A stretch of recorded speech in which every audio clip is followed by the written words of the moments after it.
Voilà, j'ouvre les chroniques némédiennes qui vont être consacrées à l'univers de Robert Erwin Howard et au personnage notamment de Conan.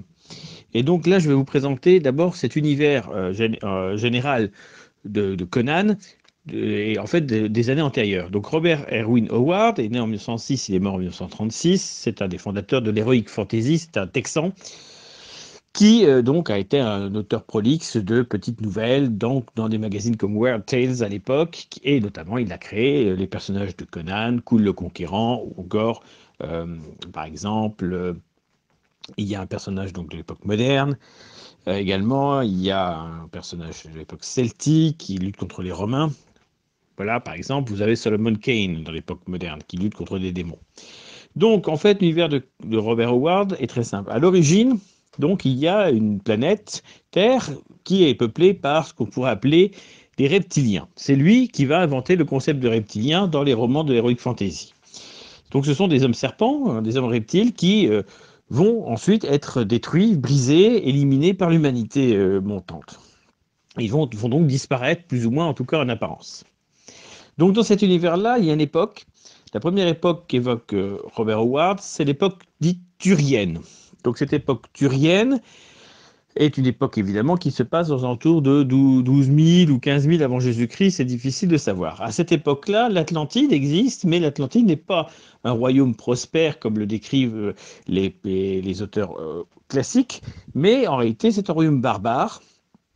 Et il y a par ailleurs, et une île, donc il y a par ailleurs des cités extrêmement développées, de ce qu'on appelle les royaumes donc turiens, qui correspondent à l'Europe occidentale plus ou moins, mais avec des formes géographiques qui n'ont rien à voir avec notre continent d'aujourd'hui. Bon.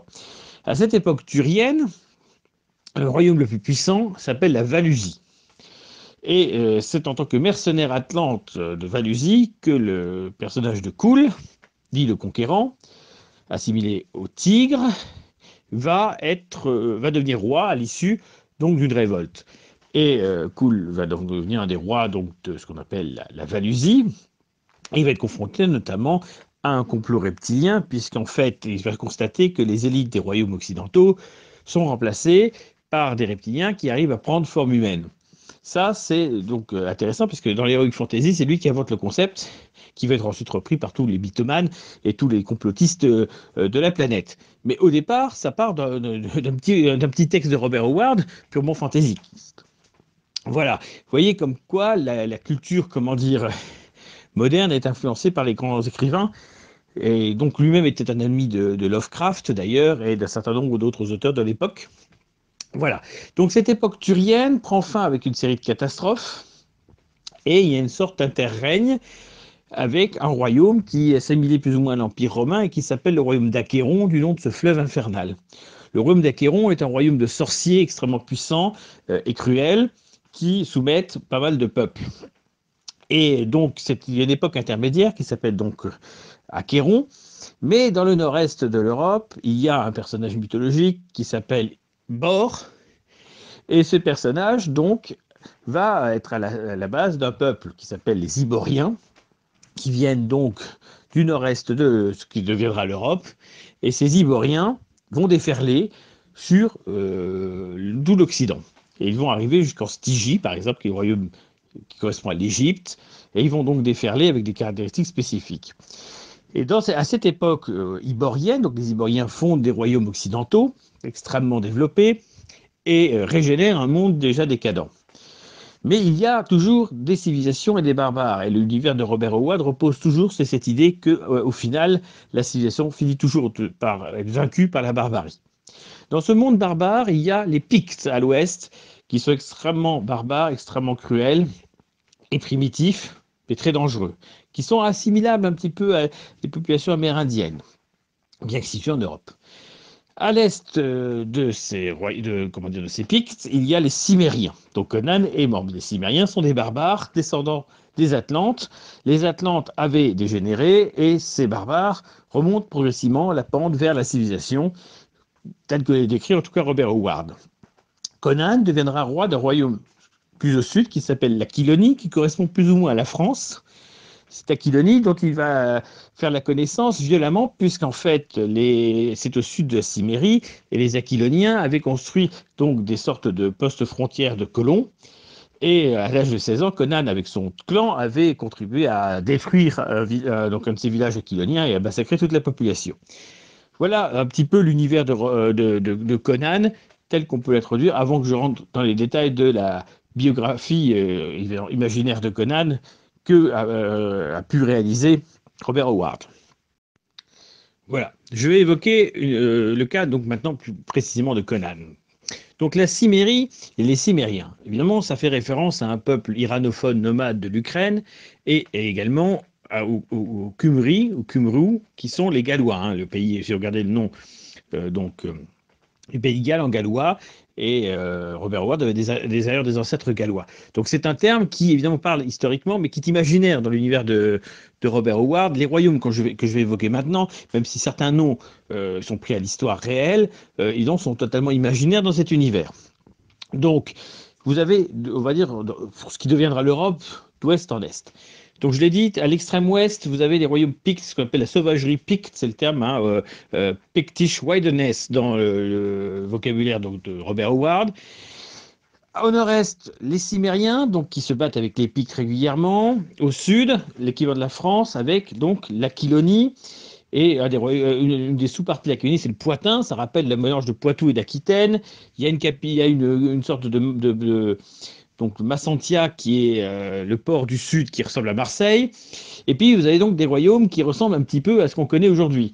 Vous avez les royaumes nordiques qui sont divisés en Asgard et Vanaheim. Donc c'est en fait qui désigne les noms des royaumes des dieux d'Asgard et des dieux Van dans la mythologie scandinave. L'équivalent de la Finlande, c'est l'Hyperborée. Vous avez donc vous n'avez pas de mer, il n'y a pas à cette époque sur cette carte, il n'y a pas la mer du Nord. Il y a donc le Doggerland historique apparaît effectivement, et il n'y a pas donc de mer Baltique et il n'y a pas de Méditerranée. Donc il y a une sorte de mer intérieure qui est plus ou moins comme la mer Caspienne, et le Nil n'est pas dans le sens qu'on connaît, mais il est comment dire horizontal. Bon. Donc dans cet univers-là, qui correspond, comme je disais, un petit peu à l'époque du Doggerland lorsque les océans étaient moins élevés qu'aujourd'hui. Donc évidemment, Conan est dans cet univers-là et Robert Howard a dû s'inspirer des travaux de l'époque. Et donc on voit qu'il y a beaucoup de zones complexes. Il y a le royaume de Némédie, ça fait penser aux Allemands. En russe, Niemiec, c'est l'Allemagne, c'est l'allemand. Voilà. La Briturie, qui serait plus ou moins la Pologne. Ophir, qui serait plus ou moins l'Italie. Et ensuite, il y a l'Hyrcanie, qui est plus ou moins la Russie, pays des loups. Il y a d'autres royaumes, le Zingara, qui correspondait plus ou moins au nom des Tziganes, Zamora, la Corinthie, qui serait plus ou moins la Grèce, et Argos, ça s'inspire de la Grèce, Koth serait plus ou moins les Hittites, la Stygie, c'est l'Égypte, mais c'est lié au Styx, le fleuve Styx, qui est d'ailleurs le nom qui est donné au Nil dans cet univers fictif. Il y a ce qu'on appelle les terres de Shem, donc ça, ce sont les Shémites, ils sont appelés comme tels, donc les peuples sémitiques de l'époque. Ils s'inspiraient de ça. Plus à l'est, Iranistan, c'est l'Iran, Afghanistan, c'est l'Afghanistan, et Vindia, ce sont les monts qui en fait, au milieu de l'Inde. Donc Vindia, c'est l'Inde. Voilà. C'est comme ça qu'il développe son univers. Ensuite, il y a les royaumes noirs au sud, donc Punt, etc. Il y a d'autres royaumes. Et voilà, cet univers un petit peu complexe que je vous présente brièvement. Donc, l'Aquilonie, la Némédie sont des royaumes dits iboriens, donc ce sont les royaumes fondés par ce nouveau peuple, les enfants de Bor. Je vais parler un petit peu de l'évolution de cet univers. Après, je parlerai vraiment de la biographie virtuelle de Conan. Dans cet univers-là, évidemment, Conan va être un des grands rois de cette époque. Et ensuite, quelques siècles après, tout va s'effondrer. Parce que, comme je le disais, Robert Howard a comme théorie que la civilisation perd toujours devant la barbarie. Et j'espère que l'histoire lui donnera tort. Évidemment, dans le cas de l'Europe. Donc, dans cet univers, tout va s'effondrer. À l'ouest, les Pictes ont bénéficié des enseignements d'un prêtre de Mithra, donc c'est un Mithra imaginaire, un dieu de la lumière de cet univers-là, Arus, qui va donc former les Pictes, les moderniser, leur donner plus d'éléments de civilisation qui vont leur permettre d'être plus forts. Et ensuite, lui-même sera exécuté par ceux qu'il a formés. Les Pictes vont donc déferler vers l'ouest sur les royaumes iboriens et les Hyrcaniens vers l'est, dans un contexte où là encore des catastrophes climatiques et géographiques vont se mettre en place. Au cœur de l'Europe, il y a une province qui s'appelle la Némédie. Donc j'en ai parlé tout à l'heure, juste avant. La Némédie, ça correspond à l'Allemagne. À l'intérieur de la Némédie, comment dire, voit arriver vers elle de très nombreux Scandinaves, ce qui rend des Scandinaves, des Aesirs aux cheveux blonds et des Vanir aux cheveux roux, et des Cimériens qui sont un peu plus bruns. Tous ces peuples-là convergent vers la Némédie et deviennent une sorte de zone rempart. Et c'est là que tout va venir la nouvelle civilisation. C'est-à-dire qu'à partir du moment où tout le reste s'effondre, en Némédie, c'est le mélange des Cimériens, des Asgardiens et des Vanir va donner les fils d'Arias, donc les fameux Indo-Européens ou Ariens. Ils sont définis comme tels par Robert Howard. C'est d'origine fictive, évidemment, puisque l'objectif de Robert Howard, c'est d'expliquer que son univers fantaisiste a amené au monde d'aujourd'hui. C'est là le génie créateur du poète et de l'écrivain. Et donc, effectivement, on a l'époque turienne, on a l'époque iborienne, et donc la dernière époque indo-européenne, où, voilà, vous avez le terme que j'ai employé, vous savez ce que ça veut dire. C'est comme ça qu'en tout cas, il présente, dans son univers fictif, l'arrivée vers notre époque d'aujourd'hui. Je vais maintenant vous parler de Conan le Cimérien en tant que tel, en tant que personnage de fiction de l'œuvre de Robert Erwin Howard. Et c'est seulement dans la dernière partie, un peu plus longue, que je parlerai du film de John Milius, qui s'appelait Conan le Barbare, et qui a fait découvrir Arnold Schwarzenegger. Donc, Conan est éduqué dans son clan cimérien. Donc, dans l'œuvre de Howard, il n'y a absolument pas question qu'il soit esclave à aucun moment. Son père, on n'a pas d'informations particulières dessus. On croit qu'il est forgeron, mais pour avoir lu l'œuvre de manière précise, ce n'est pas très clair. Et donc Conan, à partir de 16 ans, participe donc au pillage d'une colonie aquilonienne qui s'appelle Venarium, et dont ils vont massacrer tous les habitants, puisqu'ils empiètent sur le territoire cimérien. Et puis Conan va ensuite quitter son village, comme beaucoup de Cimériens, voyager à travers le monde et faire un certain nombre de métiers. Il va être, notamment, un de ses premiers métiers est d'être mercenaire, et par exemple, il va faire une rencontre mystique en terre Vanir, donc dans les terres du Nord, avec la fille d'Ymir, le dieu scandinave de cette époque, qui donc récupère, un peu comme une valkyrie, les soldats mourants et les amène sur l'autel de son père Ymir, où il y a une sorte de sacrifice, on leur arrache le cœur, donc il y a des rites extrêmement barbares dans ce roman. Voilà, et Conan va réussir évidemment à s'en sortir, et il va découvrir dans sa main, en se réveillant comme s'il avait rêvé, le voile de la fille d'Ymir, donc il lui fait comprendre qu'il a bien vécu cette expérience. Il va ensuite s'associer en tant que pirate, et il va avoir pas mal d'aventures en tant que pirate avec Balit, qui est donc une chémite, qui va mourir dans une des aventures de Conan. Il va être mercenaire, évidemment, à de nombreuses reprises, voleur, et tout cela va faire partie de sa vie d'aventurier. Voilà qui est Conan dans l'univers de Howard. À l'issue de tout ça, il va devenir donc mercenaire du royaume aquilonien. Et un jour, le roi d'Aquilonie devient fou. Il est pris d'une coup de folie et il fait tuer et ou tue tous ses descendants.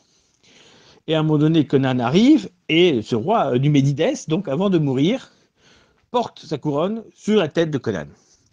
Et donc Conan devient roi par la volonté du roi fou. Et évidemment, Conan devenant roi, alors que c'est un barbare, d'un royaume moderne, occidental, de l'époque, et bien évidemment, ça se passe très mal. Et les rares survivants de la famille royale ont envie de le détrôner. Et donc plusieurs aventures de Conan en tant que roi va le confronter à la volonté de le faire tomber. Il tombera 2 fois de son trône, 2 fois il sera capturé, notamment par l'intermédiaire d'un sorcier stygien extrêmement puissant qui s'appelle Totamon. Totamon, en fait, c'est même pas vraiment un stygien, c'est plus un achéronien, c'est-à-dire du royaume que j'ai évoqué tout à l'heure dans la partie 1, qui va être animé grâce à un sortilège et grâce à un maléfice lié à ce qu'on appelle le cœur d'Ahriman. Alors Ahriman, c'est le démon de la mythologie iranienne, le diable de la mythologie iranienne. Dans cet univers-là, Ahriman est associé à Seth, le dieu serpent, Il n'est dieu serpent que dans l'univers de Conan, parce que le dieu Seth n'a aucun rapport avec le serpent dans la mythologie égyptienne, d'où que Robert Howard l'a pris. Bon. Et donc, il va être sous l'emprise de ce personnage, il va devoir s'en libérer en allant jusqu'en Stygie, récupérer donc ce fameux cœur d'Ahriman pour se libérer du sortilège dont il est affecté. La première histoire de Conan s'appelle le Phénix sur l'épée. Dans cette histoire, Conan donc est roi. C'est la première histoire de Conan. Conan n'est pas aventurier à ce moment-là, et Robert Howard invente ce personnage dans ce contexte. Or, il y a donc des gens qui veulent l'assassiner. Et Conan, en fait, de nuit, fait un rêve qui l'emmène dans un palais mystérieux d'Aquilonie, où il y a un prêtre qui est censé être Épimétreus, qui est censé être une légende, qui l'accueille. C'est un prêtre de Mithra. Mithra, donc je l'ai dit tout à l'heure, c'est le dieu de la lumière dans cet univers. Voilà, il y a Seth, le dieu maléfique, et Mithra, le dieu lumineux. Et donc à ce moment-là, il grave dans son rêve, il voit donc ce prêtre graver un phénix doré sur l'épée de Conan. Bon. Conan se réveille, il pense qu'il a évidemment rêvé, mais il se réveille au moment où il est attaqué par des assassins. Et il réussit rapidement à prendre une hache de combat et à mettre hors de jeu une partie des assassins, sauf qu'à ce moment-là intervient une créature surnaturelle, plutôt simiesque, qui l'attaque.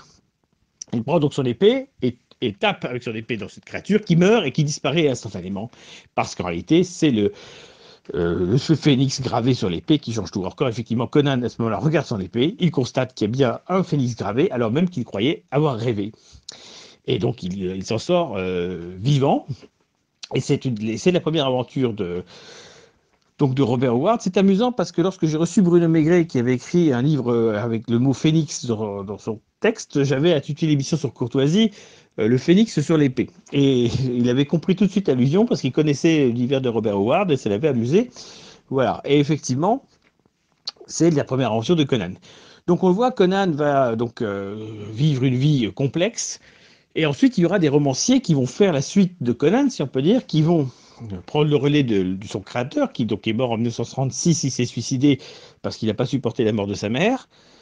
Et en conséquence, eh bien, il y aura des continuateurs, dont Sprague de Camp, ce qui mènera Conan en Amérique, ou ce qui est l'Amérique préhistorique telle qu'elle est décrite dans des romans, ce qui l'amènera à avoir une épouse, un fils, et tout cela, évidemment, n'est pas dans le canon officiel de Conan.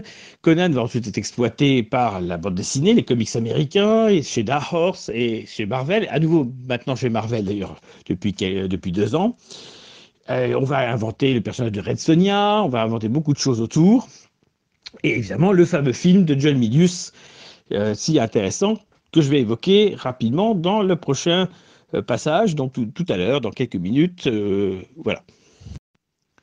Voilà, dernier audio consacré à l'univers de Conan. Cette fois-ci, je vais parler un petit peu plus longuement du film Conan le Barbare, donc, qui a été réalisé au tout début des années 80 par le réalisateur John Milius, qui dit d'ailleurs dans une interview de l'époque qu'il a donné comment dire, de ce film une dimension païenne, comment dire, des valeurs païennes. Je vais expliquer à quel moment.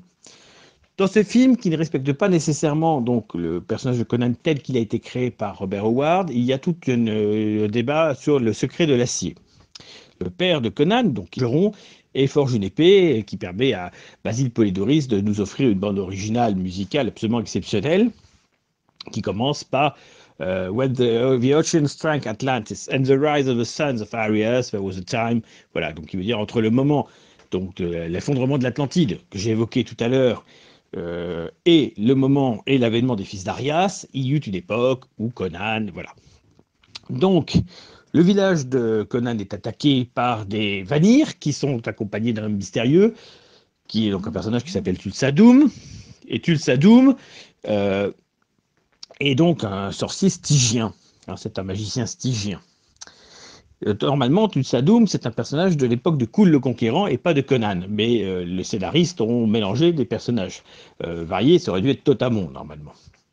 Alors, dans ce contexte-là, le père de Conan est tué et sa mère est décapitée et lui-même est emmené comme esclave des Vanir autour donc d'une roue de la souffrance où il tourne autour pour en fait fabriquer de la farine pour le village d'à côté, mais le village finalement finit par se dépeupler La plupart des autres autour de Conan meurent et il est le seul à rester. Il y a cette scène magnifique.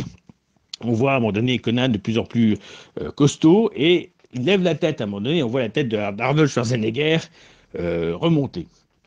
Il est vendu ensuite comme combattant et il va donc se battre dans l'arène pour de l'argent. Et un jour, il va pouvoir donc se former, accéder à des femmes, il va apprendre l'art de la guerre et beaucoup d'autres choses dans le cadre de cette formation de lutteur. Et un jour, eh bien, dans le film, son maître le libère. En réalité, dans le roman scénario d'origine, le maître tombe dans une crevasse, plus ou moins, et Conan refuse de l'aider et le laisse mourir. Voilà Conan qui est donc libre, mais poursuivi par des loups dans le froid, et il va s'abriter donc dans une grotte et va se retrouver face à une sorte de géant, un squelette à peu près géant d'un roi de légende avec une épée. Dans la scène du film, on voit Conan s'emparer de l'épée, la taper pour la nettoyer et la décrasser, et le squelette du roi s'effondre. Le scénario originel était plus dur, puisqu'en fait ce roi squelette se levait, Conan devait l'affronter et le vaincre, et ainsi mériter cette épée. Le film n'a pas pu, pour des raisons de budget, à ce moment-là, faire la scène, et c'est dommage parce que c'était intéressant et ça expliquait certaines choses. Toujours dans cet univers de Conan, du film, hein, j'en parle toujours de Conan the Barbarian, de John Milius avec Arnold Schwarzenegger. Donc, il va se retrouver avec une sorcière, il va se retrouver dans une grande ville, il va découvrir les tours du serpent. Donc, ces tours du serpent, ce sont les tours du dieu Seth, le dieu serpent, et donc dont le prophète est Tutsadoum, l'assassin de ses parents. Donc il y a toute cette histoire de vengeance dans le film qu'il n'y a pas dans les romans. Donc Tutsadoum a inventé une sorte de christianisme maléfique, inversé, et le scénariste Jamilius ne se gêne pas pour en profiter pour envoyer des pointes contre le monothéisme à plusieurs reprises. Par exemple, lorsqu'il y a la cérémonie où on voit les fidèles, dont une jeune femme prête à se sacrifier pour être dévorée par un énorme serpent, la chanson qui s'appelle Les Cantiques de Marie. C'est tiré du christianisme. Canticas de Maria. Voilà, donc c'est un plein d'œil méchant du Milius et du producteur, réalisateur. Voilà. Conan va tuer le serpent, s'emparer donc de l'œil de serpent qui est important. Et en fait, dans le film, on ne comprend pas du tout pourquoi cet œil de serpent est important. En réalité, dans le scénario originel, il avait beaucoup d'importance. C'est là qu'il fait aussi la rencontre de Valéria, une belle blonde, voleuse, connue.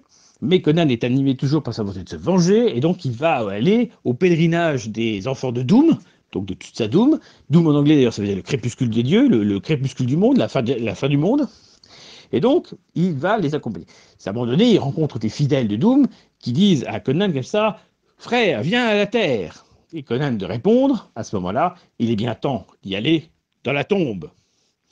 Conan ensuite rencontre un prêtre de Tutsadoum, visiblement plus ou moins homosexuel.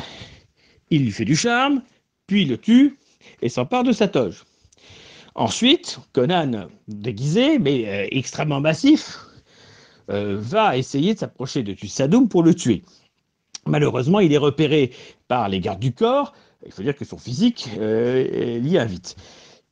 Durement frappé, il est présenté devant Tutsadoum et révèle qu'il veut se venger de ce que Doom a fait. Et il dit le secret de l'acier. Et Doom dit ah oui, c'est vrai, je cherchais ça à une époque. Mais en réalité, la puissance de l'esprit est plus forte. Et il montre une jeune femme ou un jeune homme, je crois une jeune femme, en haut. Il lui dit viens, mon enfant, viens. Et elle saute de 30 ou 40 mètres, elle atterrit, et elle se tue en tombant. Il dit voilà le vrai secret. Et donc, Conan donc, est puni, évidemment, sévèrement, il est crucifié. Il est crucifié à un arbre. Donc ça, c'est important parce que la crucifixion, ça fait tout de suite penser au christianisme. Et donc, il est crucifié à un arbre où d'ailleurs un vautour essaie à un moment donné de dévorer ses chairs. Et que fait Conan? Il mord le vautour et tue le vautour. Voilà, donc c'était intéressant, c'est une crucifixion étrange. Hein. Et elle sera annulée dans le film La fin des temps avec Arnold Schwarzenegger, où Arnold Schwarzenegger est crucifié cette fois-ci sur une croix par des satanistes qui veulent que le diable triomphe. Donc ce sera une sorte de rachat moral, si on peut dire, de la scène de la crucifixion dans Conan. Il est sauvé par ses amis. Valéria ensuite va décider d'offrir sa vie aux dieux en échange de la vie de Conan. Conan va être sauvé parce qu'il est gravement blessé et régénéré assez rapidement. Ils vont donc s'emparer notamment d'une jeune femme, parce que, et en fait, le roi de la ville dans laquelle ils étaient allés, qui est joué par Max von Sydow, malheureusement décédé récemment, et le roi Osric, et dont on découvrira qu'il a été assassiné, par la suite, avait payé Conan et ses compagnons pour aller récupérer la fille du roi, Yasmina, qui avait été kidnappée et envoûtée par Tussadoum et devait même l'épouser. Donc, ils réussissent à entrer dans le temple du Sadoum en douce. C'est là qu'on voit une scène remarquable où l'acteur qui joue du Sadoum se transforme progressivement en serpent physique et arrive à se sauver sous la forme d'un serpent. Et il kidnappe la jeune fille. Malheureusement, Tulsadoum transforme un de ses petits serpents en flèche, envoie une flèche et tue Valéria, qui est piquée. Et Valéria va être donc mise sur un bûcher funéraire assez magnifique d'ailleurs, sur une pierre, avec une magnifique musique également, mais elle promet à Conan avant de mourir que s'il est en danger, elle reviendra du monde des morts s'il le faut, pour le sauver. Tulsadoum va donc envoyer ses hommes pour récupérer la princesse, mais il n'a plus tellement envie de l'épouser parce qu'il estime qu'elle a été souillée par ceux qui l'ont kidnappée, c'est-à-dire Conan et ses compagnons. Et donc, il y a une scène magnifique où Conan et ceux qui se battent avec lui piègent l'ennemi avec toutes sortes de ficelles, si on peut dire. Et donc les ennemis arrivent et ils sont les uns et les autres massacrés au fur et à mesure, jusqu'au moment où l'homme de main le plus important, Rexor, qui a des hommes de main de Tussadoum, et qui avait volé l'épée que le père de Conan avait fabriquée, arrive contre Conan. Et donc, Conan risque d'être tué à ce moment-là par l'épée de son père qui lui avait été dérobée. C'est à ce moment-là qu'une lumière intense apparaît et que Valéria, habillée en Valkyrie, empêche, donc avec un casque ailé, empêche l'attaque, casse l'épée du père de Conan, aveugle son ennemi. Conan, à ce moment-là, avec l'épée qu'il avait gagnée devant ce grand roi mort du début du film, tue Rexor. Il a donc tué les deux hommes de main de Tulsadoum qui avaient participé à l'assassinat de ses parents. Tulsadoum se sauve et va se réfugier chez ses fidèles. Mais avant tout, il essaie de tuer donc cette princesse Yasmina et il échoue à la limite. Et donc la princesse va révéler à Conan et ses amis qu'il y a un passage secret pour arriver par l'arrière devant l'hôtel de Tulsadoum. Alors Tulsadoum fait un discours millénariste, vous êtes les enfants de Doom, vous allez vous allez apporter le jugement dernier, vous allez tuer vos proches, tuer vos amis, etc. Donc c'est vraiment un discours révolutionnaire, extrêmement destructeur. Et toute la foule dit Doom, Doom, Doom. Et voilà Conan qui arrive par l'arrière et il se présente devant Tulsadoum. Tulsadoum essaie de ruser, essaie de le magnétiser, mais finalement, tu n'es rien sans moi. Si je n'avais pas fait ce que j'ai fait, tu n'aurais rien été. Et Conan a l'air déstabilisé. Alors, on voit le regard d'Arnold Schwarzenegger un petit peu, comment dire, évoluer. Et à ce moment-là, Conan prend son épée et coupe la tête de Tulsadoum. Et à ce moment-là, il montre devant la foule, horrifiée, il montre comme ça, plusieurs reprises, la tête de Tulsadoum, puis la balance, avec beaucoup de force, et elle roule sur les escaliers. La magie est vaincue, les sectateurs de Doom sont libérés de l'emprise du prophète, et pour se libérer, ils mettent les bougies qu'ils avaient eux dans l'eau pour les éteindre, et on voit tout un rituel d'extinction. Et on voit à la fin Conan en roi, donc roi d'Aquilonie, avec son trône et bien sûr vieilli. Ça, c'est le film Conan le Barbare. Je vous l'ai résumé très rapidement. Il y a évidemment beaucoup d'éléments qui ne sont pas dans l'univers de Robert Howard. Alors le film de John Milius, très clairement, a une vocation nietzschéenne. D'ailleurs, le film commence avec cette phrase de Nietzsche, « Ce qui ne te tue pas te rend plus fort », avec une virulence assez anti-monothéiste, anti-chrétienne, mais pas seulement. Il y a une scène, par exemple, mystérieuse, où Conan, qui est sous l'emprise d'une drogue, tombe sur un chameau. Et qu'est-ce qu'il fait? Il donne un coup de poing à la tête du chameau, et le chameau s'effondre. Ça, c'est clairement une allusion, en fait, à la religion du désert, donc notamment à l'islam. La secte de Doom est une secte révolutionnaire, mais qui a des gros aspects proches du christianisme de l'Antiquité. Par exemple, le fait qu'il y ait des temples de Seth qui poussent un peu, des tours de Seth qui poussent un peu partout dans les royaumes. Le secret, on n'honore pas la divinité à l'extérieur, mais bien cachée. Et puis donc beaucoup d'allusions. Évidemment, c'est le jeu de John Milius de faire cela. Le film reste un film d'heroic fantasy qui s'inspire de l'histoire réelle de notre univers. Mais voilà, donc ça c'est une limite et des gens qui sont chrétiens auraient pu s'offusquer. Visiblement, il n'y a eu à l'époque aucune vague particulière là-dessus, puisque ça se place dans un univers complètement fantaisiste. Et s'il y a des emprunts au christianisme réel, historique, notamment de l'Empire romain, ça reste, comment dire, limité. C'est un autre dieu qui est Seth, il y a beaucoup d'autres éléments. Mais on voit bien qu'il y a cette aspiration-là chez John Milius. Voilà, et c'est Sprague de Caen qui a fait le scénario.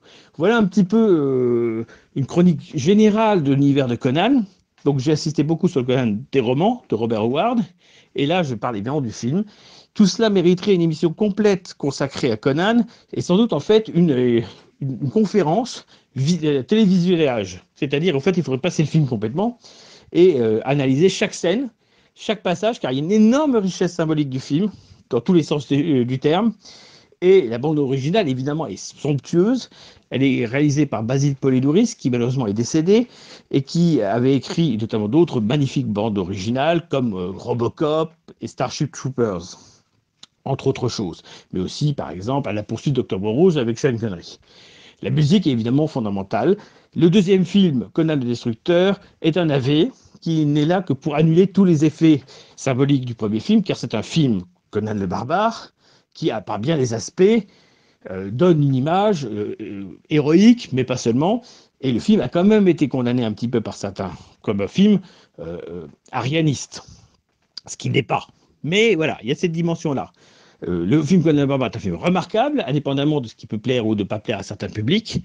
Et tout ce qui a été fait après, Conan le Destructeur puis Calidor, alias Red Sonja, qui devait être une sorte de troisième Conan, ne mérite pas de s'y attarder.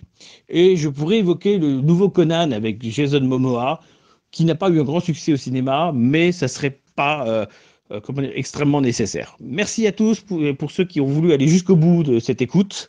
Et c'était quelque chose que je voulais tester parce que j'ai du temps aujourd'hui, comme vous tous, malheureusement, et c'est peut-être intéressant de s'intéresser donc vraiment de près à l'univers de Conan et de Robert Howard. Merci à tous.